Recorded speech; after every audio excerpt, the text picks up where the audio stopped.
بسم اللہ الرحمن الرحیم۔ نصرانی غلام عداس کے اسلام لانے کا واقعہ۔ حضرت ابو طالب اور سیدہ خدیجہ رضی اللہ تعالیٰ عنہ کی وفات کے بعد آپ صلی اللہ علیہ وآلہ آلہ وصحبہ وسلم تبلیغ کی غرض سے طائف تشریف لے گئے۔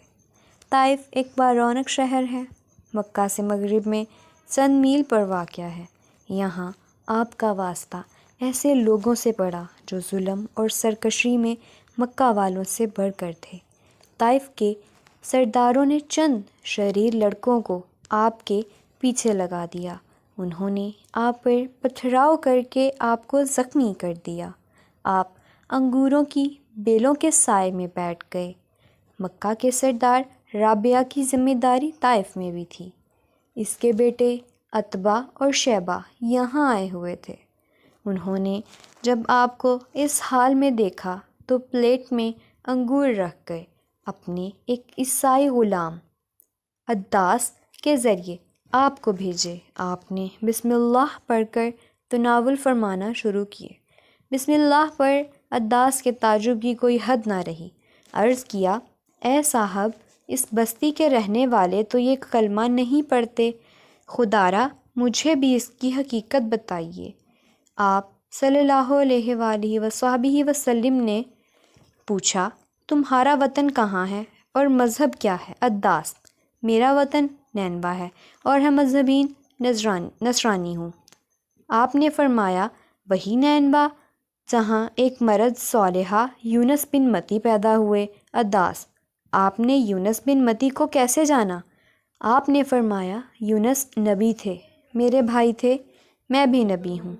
آپ کی زبان سے یہ کلمہ ابھی پوری طرح ادا بھی نہ ہوا تھا کہ عداس نے سر سے پاؤں تک آپ کے روئے روئے کو بوسہ دیا۔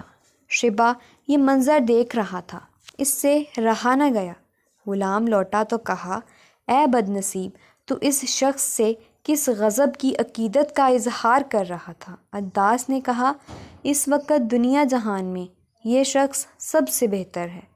اس نے مجھے ایسی باتیں بتائیں جنہیں کوئی دوسرا نہیں جان سکتا۔ شیبہ نے کہا، تیرا دین اس کے دین سے بدرجہ بہتر ہے، اس کے دین میں نہ چلے جانا۔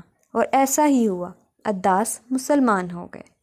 جب عتبہ اور شیبہ جنگ بدر کے لیے نکلے تو حضرت عداس مکہ سے باہر ایک ٹیلے پر بیٹھے ہوئے تھے۔ عتبہ اور شیبہ جب وہاں سے گزرے تو حضرت عداس نے روک کر کہا، وہ شخص واقعی رسول ہے، آپ کا آگے قدم بڑھانا خود کو مقتل میں لے جانا ہے۔ لیکن عتبہ اور شیبہ کی تقدیر میں اپنے سرغنہ ابو جہل سے ہم بغل ہو کر بدر کے اندھے کنویں کی نجس موت درج تھی۔